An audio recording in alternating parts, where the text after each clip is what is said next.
ਤੇ ਇੱਥੇ ਗੁਰਪੁਰਬ ਦੀਆਂ ਤਕਰੀਬਾਤ ਜਿਹੜੀਆਂ ਵਾ ਉਹ ਸ਼ੁਰੂ ਹੋ ਚੁੱਕੀਆਂ ਵਾ। ਬਾਬਾ ਜੀ ਗੁਰੂ ਨਾਨਕ ਦੇਵ ਜੀ ਦੇ 552ਵੇਂ ਜਨਮ ਦਿਨ ਦੇ ਹਵਾਲੇ ਨਾਲ ਤਕਰੀਬਾਤ ਦਾ ਆਗਾਜ਼ ਹੋਇਆ ਵਾ। ਤੇ ਆ ਤੁਸੀਂ ਦੇਖੋ ਕਿ ਬੜਾ ਗੁਰਦੁਆਰੇ ਨੂੰ ਸੋਹਣੇ ਤਰੀਕੇ ਨਾਲ ਸਜਾਇਆ ਗਿਆ ਵਾ। ਅੱਗੇ ਮੈਂ ਤੁਹਾਨੂੰ ਆ ਦੂਜੇ ਪਾਸੇ ਵੀ ਦਿਖਾਉਂਦਾ ਵਾ, ਹਰ ਪਾਸੇ ਲਾਈਟਿੰਗ ਹੀ ਲਾਈਟਿੰਗ, ਬੜਾ ਸੋਹਣਾ ਕੰਮ ਉਹਨਾਂ ਨੇ ਕੀਤਾ ਵਾ। ਯਾਨੀ ਕਿ ਹਰ ਪਾਸੇ ਬੜਾ ਖੂਬਸੂਰਤ ਇੱਕ ਮੰਜ਼ਰ ਆ ਬਾਬਾ ਜੀ ਗੁਰੂ ਨਾਨਕ ਦੇਵ ਜੀ ਦੇ 552ਵੇਂ ਜਨਮ ਦਿਨ ਦੇ ਹਵਾਲੇ ਨਾਲ। ਆ ਦੇਖੋ ਆ ਲੋਕ ਆ ਰਹੇ ਆ, ਆਉਣਾ ਸ਼ੁਰੂ ਹੋ ਚੁੱਕੇ ਆ ਵਾ। ਸੰਗਤਾਂ ਵੀ ਦੂਜੇ ਸ਼ਹਿਰਾਂ ਤੋਂ ਵੀ ਆ ਰਹੇ ਆ, ਦੂਜੇ ਮੁਲਕਾਂ ਤੋਂ ਵੀ ਆ ਰਹੇ ਆ ਲੋਕ। ਥੋੜ੍ਹੀ ਦੇਰ ਤੇ ਇੰਡੀਅਨ ਯਾਤਰੀ ਵੀ ਪਹੁੰਚ ਜਾਣੇ ਆ। ਤੇ ਵੈਸੇ ਤਾਂ ਪੂਰੀ ਦੁਨੀਆ ਤੋਂ ਹੀ ਸਿੱਖ ਯਾਤਰੀ ਹੁੰਦੇ ਆ। ਤੇ ਆ ਤੁਹਾਨੂੰ ਹੁਣ ਮੈਂ ਅੱਗੇ ਨੂੰ ਵੀ ਲੈ ਕੇ ਚੱਲਦਾ ਥੋੜ੍ਹਾ ਜਿਹਾ, ਇੱਧਰਲਾ ਪਾਸਾ ਵੀ ਦਿਖਾਉਂਦੇ ਆ। ਦੇਖੋ ਹਰ ਪਾਸੇ ਇੱਥੇ ਲੋਕ ਬੈਠੇ ਹੋਏ ਆ, ਬਾਹਰ ਵੀ ਬੈਠੇ ਆ ਤੇ ਇੱਥੇ ਦੇਖ ਰਹੇ ਆ। ਤੇ ਅੱਛਾ, ਇਹ ਨਾ ਇੱਕ ਬੜਾ ਵੱਡਾ ਕੰਪਲੈਕਸ ਆ ਬਾਬਾ ਜੀ ਗੁਰੂ ਨਾਨਕ ਦੇਵ ਜੀ ਦਾ। ਇਹ ਪੂਰੇ ਇੱਕ ਮੁਰੱਬੇ 'ਚ ਫੈਲਿਆ ਹੋਇਆ, ਯਾਨੀ 25 ਏਕੜ ਠੀਕ ਠਾਕ ਜਗ੍ਹਾ ਹੁੰਦੀ ਆ, ਮਤਲਬ 200 ਕਨਾਲ ਥਾਂ ਵਾ। ਤੇ ਜਿੱਥੇ ਇਹ ਸਾਡਾ ਕੰਪਲੈਕਸ ਹੈ ਜਿਹੜਾ ਬਾਬਾ ਜੀ ਦਾ। ਅੱਛਾ ਆ ਦੇਖੋ, ਇਹ ਹੈ ਇੱਧਰ ਫੁਹਾਰਾ। ਚਲੋ ਜਾਂਦੇ ਤੁਹਾਨੂੰ ਪਹਿਲੇ ਫੁਹਾਰਾ ਵੀ ਦਿਖਾ ਦਵਾਂ। ਬਾਬਾ ਜੀ ਦਾ ਨਾ ਬੜਾ ਇੱਥੇ ਇੱਕ ਡਾਂਸਿੰਗ ਫਾਊਂਟੇਨ ਆ, ਜਿਹੜਾ ਡਾਂਸਿੰਗ ਫਾਊਂਟੇਨ ਦਾ ਮਤਲਬ ਸਮਝਦੇ ਹੋ, ਨੱਚਣ ਵਾਲਾ ਫੁਹਾਰਾ। ਤੇ ਬੜਾ ਇਹ ਦਿਖਾ ਰਹਾ ਆ ਦੇਖੋ, ਇੱਧਰ ਆਓ ਜੀ, ਅੱਗੇ ਵੀ ਤੁਹਾਨੂੰ ਅੱਗੇ ਵੀ ਦਿਖਾਉਂਦੇ ਆ। ਅੱਛਾ, ਇਹ ਉਹ ਬਿਲਡਿੰਗ ਆ ਜਿਹੜੀ 1920 ਦੀ ਬਣੀ ਹੋਈ ਆ, ਬੜੀ ਪੁਰਾਣੀ ਬਿਲਡਿੰਗ ਆ। ਹੁਣ ਤੇ ਇਹਨੂੰ ਵੀ ਰੈਨੋਵੇਟ ਕੀਤਾ ਗਿਆ ਵਾ। ਲਾਈਟਿੰਗ ਤਾਂ ਹਰ ਸਾਲ ਹੀ ਹੁੰਦੀ ਸੀ, ਪਰ ਹੁਣ ਇਹਨੂੰ ਕਰਤਾ ਗਿਆ ਵਾ। ਇਹਦੇ ਉੱਤੇ ਪਲਸਤਰ ਕਰਕੇ ਮੁਰੰਮਤ ਕੀਤੀ ਗਈ ਆ। ਅੱਛਾ ਆ ਦੇਖੋ, ਲੋਕ ਜਿਹੜੇ ਆ ਸਾਈਡਾਂ 'ਤੇ ਵੀ ਬੈਠੇ ਆ, ਕਿਉਂਕਿ ਇੱਥੇ ਆਉਂਦੇ ਆ ਤੇ ਹਰ ਪਾਸੇ ਫਿਰ ਇੱਥੇ ਲੋਕ ਨਾ ਬੈਠੇ ਹੁੰਦੇ ਆ। ਤੇ ਇਹ ਤੁਹਾਨੂੰ ਹੁਣ ਫੁਹਾਰਾ ਮੈਂ ਦਿਖਾ ਲਾਂ ਕੋਲੋਂ ਕਰਕੇ। ਅੱਛਾ, ਬਹੁਤਾ ਕੋਲ ਵੀ ਨਹੀਂ ਜਾਣਾ ਆਪਾਂ, ਐਵੇਂ ਪਾਣੀ ਪੈ ਜਾਊਗਾ, ਭਿੱਜ ਭੁੱਜ ਜਾਂਦਾ ਬੰਦਾ। ਤੇ ਇਹ ਹੁਣ ਤੇ ਆ ਦੇਖੋ, ਆ ਦੇਖੋ, ਆ ਹੁਣ ਤੁਹਾਨੂੰ ਅਗਲਾ ਪਾਸਾ ਵੀ ਦਿਖਾਉਂਦੇ ਆ, ਆ ਜਾਓ। ਅੱਛਾ, ਇਹ ਨਾ ਤਕਰੀਬਾਤ ਜਿੱਥੇ ਦਿੰਦੀਆਂ ਵਾ 3 ਦਿਨ ਦੀਆਂ ਇੱਥੇ ਮਰਕਜ਼ੀ, ਪਰ ਲੋਕ ਜਿਹੜੇ ਆ ਬੜੀ ਦੂਰੋਂ ਦੂਰੋਂ ਆਉਂਦੇ ਆ। ਖਾਸ ਕਰ ਸਾਡੇ ਸਿੰਧ ਸਾਈਡ ਤੋਂ ਜਿਹੜੇ ਆ ਹਿੰਦੂ ਬਹੁਤ ਜ਼ਿਆਦਾ ਹੁੰਦੇ ਆ ਇੱਥੇ, ਤੇ ਉਹ ਕਈ ਦਿਨ ਇੱਥੇ ਹੀ ਰਹਿੰਦੇ ਆ। ਤੇ ਉਹਨਾਂ ਨੇ ਇੱਥੇ ਰਹਿਣਾ ਹੁੰਦਾ ਵਾ ਕਿ, ਤੇ ਇੱਥੇ ਹੀ ਨਹੀਂ ਫਿਰ ਪੂਰਾ ਉਹਨਾਂ ਨੇ ਅੱਗੇ ਵੀ ਫਿਰਨਾ ਹੁੰਦਾ ਵਾ, ਹੋਰ ਪਾਸੇ ਵੀ ਜਾਣਾ ਹੁੰਦਾ ਵਾ। ਤੇ ਆ ਦੇਖੋ ਇੱਥੇ ਨਾਲ ਬੈਠੇ ਆ। ਅੱਛਾ, ਇਹ ਹੈਗੇ ਬਾਹਰ ਦੇ ਮਨਾਜ਼ਰ। ਤੁਹਾਨੂੰ ਇਸ ਤੋਂ ਬਾਅਦ ਥੋੜ੍ਹੀ ਦੇਰ ਬਾਅਦ ਮੈਂ ਇੱਕ ਹੋਰ ਲਾਈਵ ਕਰੂੰਗਾ, ਉਹਦੇ ਵਿੱਚ ਤੁਹਾਨੂੰ ਅੰਦਰ ਵੀ ਦਿਖਾ ਲਾਂਗੇ ਲੋਕ ਕਿਵੇਂ ਰਹਿ ਰਹੇ ਆ, ਕਿਉਂਕਿ ਇੱਥੇ 500 ਤੋਂ ਵੱਧ ਕਮਰੇ ਆ। ਅੱਛਾ ਆ ਦੇਖੋ ਜੀ, ਅੱਛਾ ਇਹ ਆ ਗਿਆ ਇਹਦਾ ਮੇਨ ਗੇਟ ਵਾਲਾ ਪਾਸਾ। ਇਹ ਹੈਗਾ ਵਾ ਇੱਥੇ ਨਾ ਇਹਦੇ ਦਫ਼ਤਰ ਆ ਜਿਹੜੇ ਕੰਪਲੈਕਸ ਦੇ ਸਾਰੇ, ਉਹ ਆ। ਗੁਰਦੁਆਰਾ ਅੰਦਰ ਆ, ਗੁਰਦੁਆਰੇ ਦੇ ਅੰਦਰ ਹਾਲੇ ਆਪਾਂ ਨਹੀਂ ਗਏ, ਅੰਦਰ ਵੀ ਜਾਵਾਂਗੇ। ਇਹ ਬਾਹਰਲਾ ਪਾਸਾ ਵਾ ਗੁਰਦੁਆਰੇ ਦਾ। ਤੇ ਇੱਥੇ ਦੇਖੋ ਤੁਸੀਂ ਬਾਹਰ ਇਹਦੇ ਬੜਾ ਖੂਬਸੂਰਤ ਗ੍ਰੀਨ ਬੈਲਟ ਬਣਿਆ ਹੋਇਆ ਵਾ, ਜਿੱਥੇ ਆ ਕੇ ਬੈਠਦੇ ਆ ਲੋਕ। ਆ ਦੇਖੋ, ਆ ਹੁਣ ਤੁਹਾਨੂੰ ਅੱਗੇ ਲੈ ਕੇ ਚੱਲਦੇ ਆ। ਅੱਛਾ, ਇਹ ਆ ਗਿਆ ਜੀ ਇੰਟਰੀ ਗੇਟ ਗੁਰਦੁਆਰੇ ਦਾ। ਇਹ ਇੰਟਰੀ ਗੇਟ ਆ ਬਹੁਤ ਵੱਡਾ। ਅੱਛਾ, ਇਹ ਨਾ ਸਮਝਣਾ ਇੱਥੇ ਤੁਸੀਂ ਨੰਗੇ ਸਿਰ ਦੇਖ ਕੇ ਲੋਕਾਂ ਨੂੰ, ਕਿਉਂਕਿ ਇਹ ਹਾਲੇ ਅੰਦਰ ਨੀਗਾ ਗੁਰਦੁਆਰੇ ਦਾ, ਇਹ ਬਾਹਰਲਾ ਪਾਸਾ ਵਾ। ਤੇ ਇੱਥੇ ਇਸ ਲਈ ਹਰ ਤਰ੍ਹਾਂ ਲੋਕ ਫਿਰ ਲੈਂਦੇ ਆ। ਅੱਛਾ ਆ ਦੇਖੋ, ਇਹ ਹੈ ਬਾਬੇ ਦਾ ਮੇਨ ਗੇਟ, ਬਾਬੇ ਦੇ ਗੁਰਦੁਆਰੇ ਦਾ। ਤੇ ਆ ਜਾਓ ਹੁਣ ਅਗਲੇ ਪਾਸੇ ਆਪਾਂ ਚੱਲਦੇ ਹਾਂ ਮਾੜਾ ਜਿਹਾ। ਆ ਦੇਖੋ, ਆ ਦੇਖੋ ਜੀ, ਇਹ ਵੀ ਹਰ ਪਾਸੇ ਇੱਥੇ ਇੱਕ ਜਾਰੀ ਆ। ਅੱਛਾ, ਆ ਇੱਧਰਲੇ ਪਾਸੇ ਨਾ ਇਹ ਲੋਕ ਆ ਰਹੇ ਆ, ਮੈਂ ਕਿਹਾ ਤੁਹਾਨੂੰ ਵੀ ਪਾਸਾ ਦਿਖਾ ਦਿੰਦਾ। ਇਹ ਆਉਣ ਵਾਲੇ ਲੋਕਾਂ ਦਾ ਵਾ, ਜਿੱਧਰੋਂ ਬਾਹਰੋਂ ਆਉਂਦੇ ਆ, ਕਿਉਂਕਿ ਇੱਥੇ ਚੈਕਿੰਗ ਹੁੰਦੀ ਆ। ਆ ਸਮਾਨ ਵੀ ਪਿਆ ਵਾ, ਇੱਥੇ ਦੇਖਦੇ ਵੀ ਆ ਲੋਕ ਕਿੱਥੋਂ ਕਿੱਥੋਂ ਆਏ ਆ। ਅੱਛੇ ਦੇ ਅੰਦਰੋਂ ਮੈਂ ਗੱਲਬਾਤ ਕੀਤੀ ਹੈ ਬਹੁਤ ਸਾਰੀ ਲੋਕਾਂ ਨਾਲ, ਬੜੀ ਦੂਰੋਂ ਲੋਕੀ ਆਏ ਬੈਠੇ ਸੀ।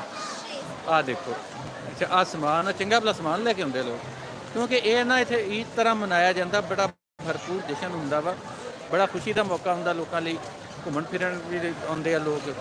ਅੱਛਾ, ਇੱਥੇ ਵੀ ਰਹਿੰਦੇ ਆ ਬੜੀ ਦੂਰੋਂ ਲੋਕੀ ਨਾ, ਪੂਰਾ ਇੱਕ ਬਣਾ ਕੇ। ਆ ਦੇਖੋ, ਬੜੀ ਪਿਆਰੀ ਬੱਚੀ ਛੋਟੀ ਜਿਹੀ, ਆ ਦੇਖੋ, ਆ ਬੈਗ ਸ਼ੈਗ ਨਾਲ ਲੈ ਕੇ ਆਈ ਹੋਈ ਆਪਣੇ। ਅੱਛਾ, ਇਹ ਸਾਰੇ ਮੈਨੂੰ ਲੱਗਦਾ ਵਾ ਕਿ ਸਿੰਧ ਵਾਲੇ ਹੀ। ਅੱਛਾ, ਕਹਾਂ ਸੇ? ਚਕਾਵਾਤ ਸੇ। ਅੱਛਾ, ਜੈਕਬਾਬਾਦ ਦਾ ਸਾਡਾ ਸਿੰਧ, ਪੰਜਾਬ ਦਾ ਨਾ ਇੱਕ ਪ੍ਰੋਵਿੰਸ ਆ ਸਿੰਧ, ਉੱਥੋਂ ਆਏ ਆ ਸਾਰੇ। ਅੱਛਾ ਆ ਦੇਖੋ, ਆ ਦੇਖੋ, ਆ ਬੱਚੇ ਦਾ ਕਾਰਡ ਵੀ ਨਾਲ ਹੀ ਹੈ ਪੂਰਾ, ਉਹਦੇ ਬਹਿ ਕੇ ਆਇਆ। ਤੇ अच्छा ये है एंट्री पॉइंट इधर ना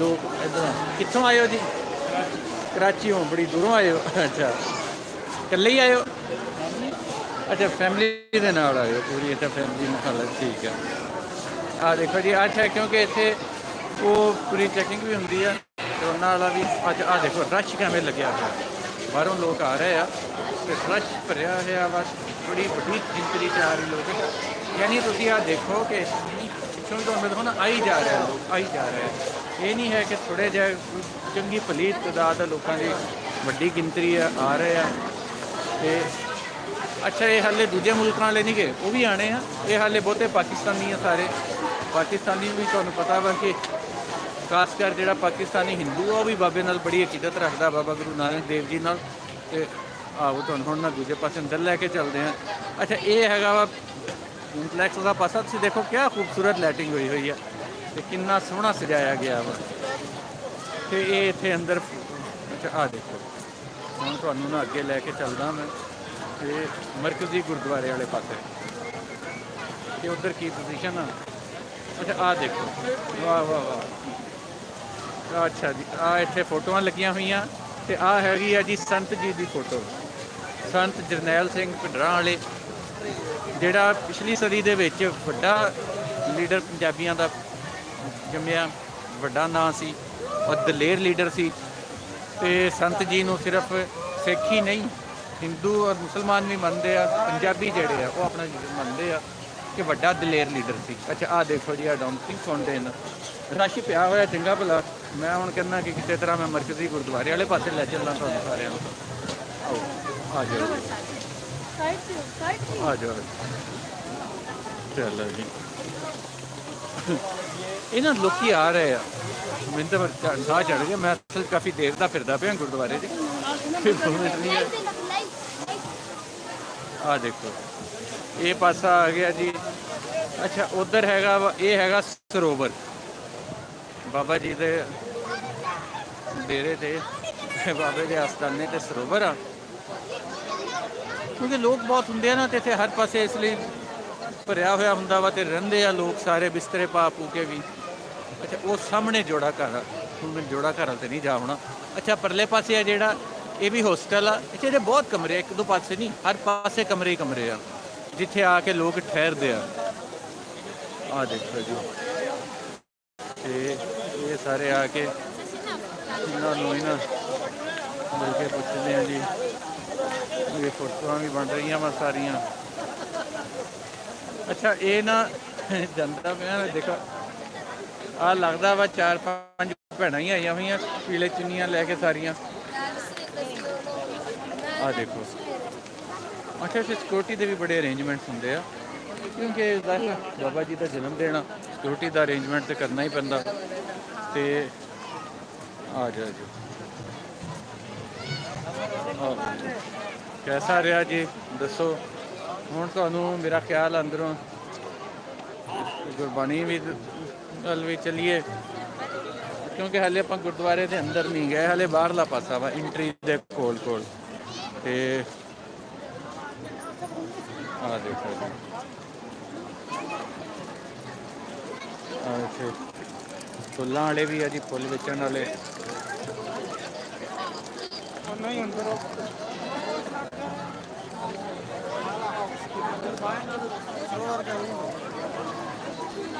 रश देखो तुम कैसा कैसी जनता है कितनी जनता आई हुई है यानी थोड़ी नहीं जनता इतने पता लगता कि लोग इतने आए हैं ये अंदरला पासा वा हले अंदर जा नहीं रहा मैं बाहरों ही दिखा देवां तुहानूं ते ये इत्थे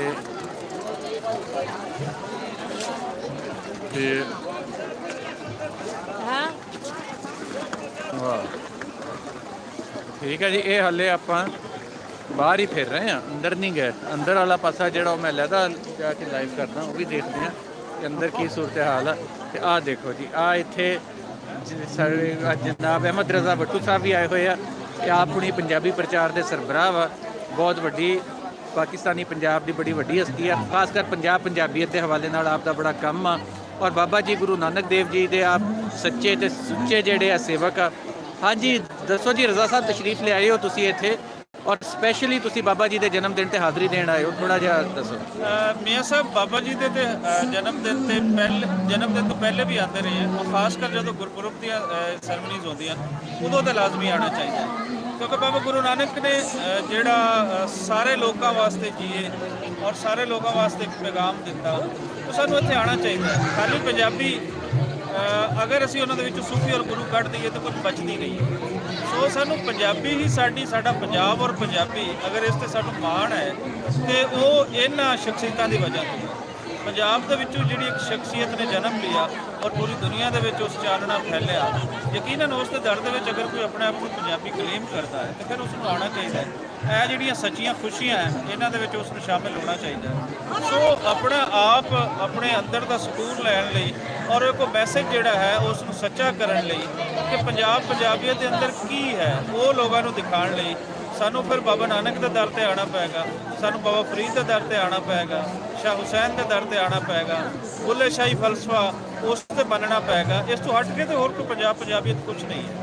ਅਗਰ ਅਸੀਂ ਪੰਜਾਬ ਦੀ ਸਾਂਝ ਦੀ ਗੱਲ ਕਰੀਏ, ਪੰਜਾਬ ਦੀ ਫਿਕਰੀ ਜਿਹੜੀ ਇੱਕ ਰੋਸ਼ਨਾਈ ਹੈ ਉਸ ਦੀ ਗੱਲ ਕਰੀਏ ਤੇ ਬੁਨਿਆਦ ਤੇ ਹੀ ਲੋਕ ਬਣਨਗੇ।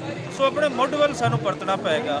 ਅਸੀਂ ਬੜਾ ਗਲਤ ਕੀਤਾ ਕਿ ਅਸੀਂ ਸਿਰਫ ਬਾਬਾ ਨਾਨਕ ਨੂੰ ਸਿੱਖਾਂ ਦਾ ਗੁਰੂ ਕਹਿ ਦਿੱਤਾ, ਪਹਿਲਾ ਗੁਰੂ ਕਹਿ ਦਿੱਤਾ। ਇੰਜ ਨਹੀਂ ਹੈ। ਬਾਬਾ ਨਾਨਕ ਸਭ ਦਾ ਸਾਂਝਾ ਹੈ। ਉਹਨਾਂ ਨੇ ਤਾਂ ਕਿਤੇ ਵੰਡ ਕੀਤੀ ਹੀ ਨਹੀਂ, ਨਾ ਉਹਨਾਂ ਨੇ ਕੋਈ ਧਾਰਮਿਕ ਵੰਡ ਕੀਤੀ।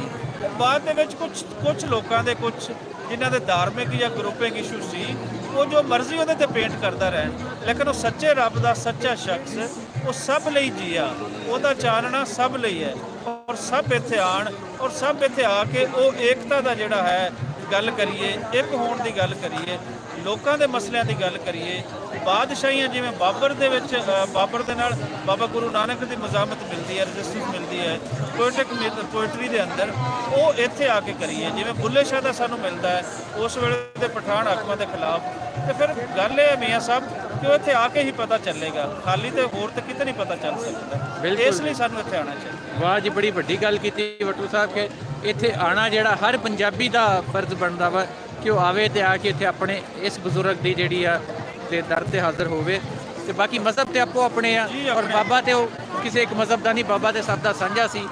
ਤੇ ਦੇਖਿਆ ਜੀ ਤੁਸੀਂ ਅੱਜ ਬਾਹਰਲਾ ਹਿੱਸਾ ਤੁਹਾਨੂੰ ਦਿਖਾ ਲਿਆ ਵਾ, ਬਾਅਦ 'ਚ ਅੰਦਰ ਵੀ ਜਾਵਾਂਗੇ ਤੇ ਇੱਥੇ ਤੁਹਾਨੂੰ ਆ ਦੇਖੋ ਕਿ ਹਰ ਕਿਸਮ ਦੇ ਲੋਕ, ਹਰ ਸਾਈਡ ਦੇ ਲੋਕ ਆਉਂਦੇ ਆ ਤੇ ਆ ਰਹੇ ਆ, ਹਾਜ਼ਰੀਆਂ ਦੇ ਰਹੇ ਆ ਬਾਬੇ ਦੇ ਹੱਥ ਤੇ ਬਾਕੀ ਹੁਣ ਆਪਾਂ ਫਿਰ ਚੱਲਦੇ ਆ ਅਗਲੇ ਪਾਸੇ ਕਰਦੇ ਆ।